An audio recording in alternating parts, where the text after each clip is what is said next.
Direktur Olahraga Ducati, Paolo Ciabatti, buka suara dengan ketidakpastian yang meliputi Fabio Di Giannantonio pada MotoGP. Partisipasi Fabio Di Giannantonio pada MotoGP musim depan masih belum diketahui sejak gagal mempertahankan posisinya di tim Gresini Racing. Gresini akan mengandalkan Marquez bersaudara setelah mempertahankan Alex Marquez dan mendapat jackpot karena menjadi pelabuhan Marc Marquez yang frustrasi di Honda. Di atas kertas, Gresini menjadi tim paling mewah karena memuat kombinasi dua pembalap dengan 10 gelar juara dunia di dalamnya.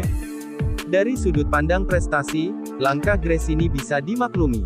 Lebih-lebih, di awal musim Di Giannantonio kalah cepat dari Alex Marquez meski punya pengalaman lebih dengan motor Ducati Desmosedici.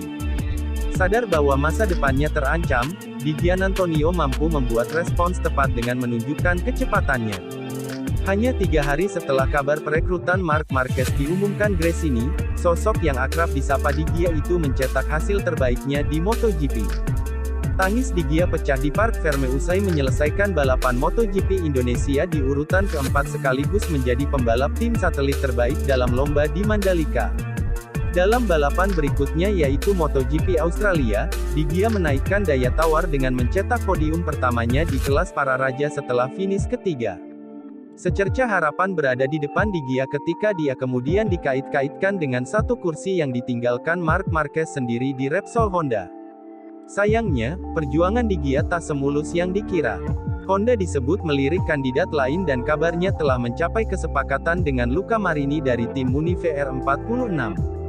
Setelah penampilan biasa saja dengan finish ke-9 pada balapan GP Thailand dan GP Malaysia, pembalap asal Roma kembali menunjukkan kualitasnya.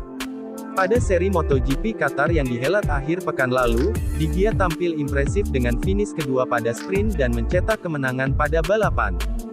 Kemenangan Di Gia makin dramatis karena diraih dengan mengalahkan juara bertahan sekaligus pembalap nomor 1 Ducati yaitu Francisco Bagnaia, Ducati Lenovo. Jika hanya melihat balapan utama, Di Gia hanya kalah jumlah podium dari Bagnaia yang selalu finish 3 besar dalam 5 seri terakhir sejak MotoGP Indonesia.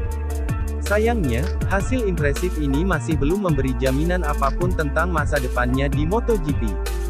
Simpati kepada Di Gia dikeluarkan oleh bos skuad Ducati sendiri yaitu Paolo Ciabatti. Hari ini Fabio lebih cepat daripada pembalap lainnya dan dia belum tahu apakah dia punya tim di MotoGP musim depan, kata Ciabatti kepada sahabat MotoGP. Saya akan bilang bahwa itu tidak bisa diterima karena dia telah menunjukkan di bagian terakhir kejuaraan bahwa dia adalah salah satu pembalap terbaik di sini saat ini. Akan tetapi, inilah yang terjadi dan kita harus menerimanya. Saya harap dia bisa mendapatkan tim untuk tahun depan dan pastinya, kemenangan ini spesial baginya. Jadi bagus dia mendapatkannya dan saya senang untuk hasil, Ducati 1, 2, 3. Melihat kursi yang tersedia bagi Di Gia, Ciabatti menunjuk VR46 yang kekurangan personel karena kabar kesepakatan antara Marini dan Repsol Honda. Walau menjadi pemasok motor bagi VR46, Ducati sayangnya tidak punya suara dalam hal menentukan susunan pembalap. Relasi Ducati dengan VR46 tak sirat dengan tim satelit mereka lainnya yaitu Pramac di mana pabrikan Borgo Panigale punya peran lebih besar. Saya pikir satu-satunya opsi sebenarnya, jika Marini pindah ke Honda, adalah VR46 untuk sekarang, ujar Ciabatti. Akan tetapi, situasinya tidak berada di tangan kami. Seperti yang kalian tahu, VR46 dan Gresini memutuskan pembalap mereka sendiri. Saya pikir dia menunjukkan bahwa dia pantas menang dan bahwa dia bisa menjadi pembalap yang sangat bagus bagi tim manapun. Ciabatti juga mengatakan Ducati akan berusaha untuk membantu Di Giannantonio jika gagal mengamankan kursi untuk musim depan. Kalau tidak, kita lihat nanti apakah kami bisa menawarkannya sesuatu, meskipun jumlah wildcard untuk musim depan kemungkinan terbatas karena peraturan yang baru. Jadi, bagaimanapun, saya berharap dia akan mendapatkan kontrak untuk tampil semusim penuh, sahutnya. Adapun VR46 lebih tertarik untuk memboyong pembalap debutan dengan 2 rider Moto2 yaitu Fermin Aldeguer dan Tony Arbolino masuk dalam daftar. Meski demikian, kemenangan di Qatar serta fakta bahwa Aldeguer dan Arbolino sudah punya kontrak musim depan memberi peluang bagi Di Gia. Saat MotoGP Qatar manajer Di Gia, Diego Tavano, terlihat terlibat pembicaraan dengan Direktur Tim VR46, Alessio Salucci, dan manajer tim, Pablo Nieto.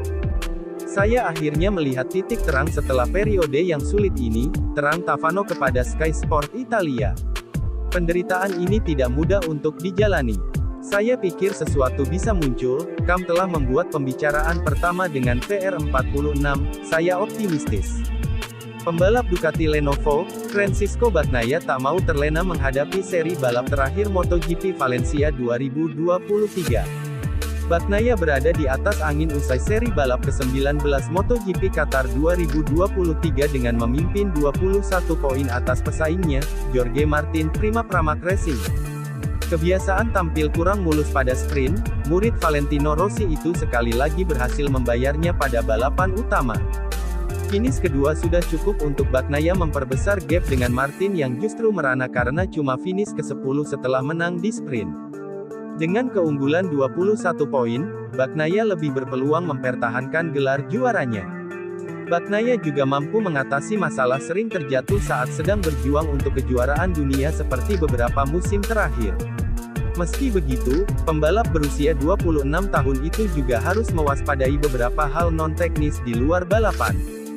Salah satunya adalah kondisi cuaca yang bisa mengubah rencana balapan. Bagnaia mengaku sangat mengkhawatirkan cuaca di sirkuit Ricardo Tormo, Valencia pada akhir pekan nanti. Hal yang paling mengkhawatirkan saya saat ini adalah cuaca. Pada tanggal 26 November di Valencia, Anda tidak akan pernah tahu apa yang akan terjadi, kata Bagnaia dikutip dari Crash. Namun, semoga saja dan kita lihat saja nanti, ujarnya. Perkiraan cuaca menunjukkan akhir pekan lomba akan diiringi hari yang cerah walau dengan temperatur dingin. Sementara itu, Bagnaia menjelaskan dirinya sudah pada posisi yang enak dengan mengatur balapan yang baik dan menghitung perolehan poin sejak sprint. Bukan tidak mungkin, Bagnaia tinggal hanya bermain aman saja pada balapan MotoGP Valencia 2023. Seperti yang dia lakukan saat memastikan gelar pertamanya di GP Valencia musim lalu. Kami berada di posisi terbaik, unggul 21 poin. Jorge harus banyak menekan, dan kami bisa mengaturnya, imbuh Bagnaia. Tapi mulai berpikir untuk mengatur bukanlah cara terbaik untuk mengatasi tekanan. Jadi penting untuk tetap fokus melakukan rutinitas yang sama seperti akhir pekan biasa, ucapnya. Selain itu, Bagnaia juga sama sekali tidak meremehkan Martin meski tertinggal 21 poin di belakang.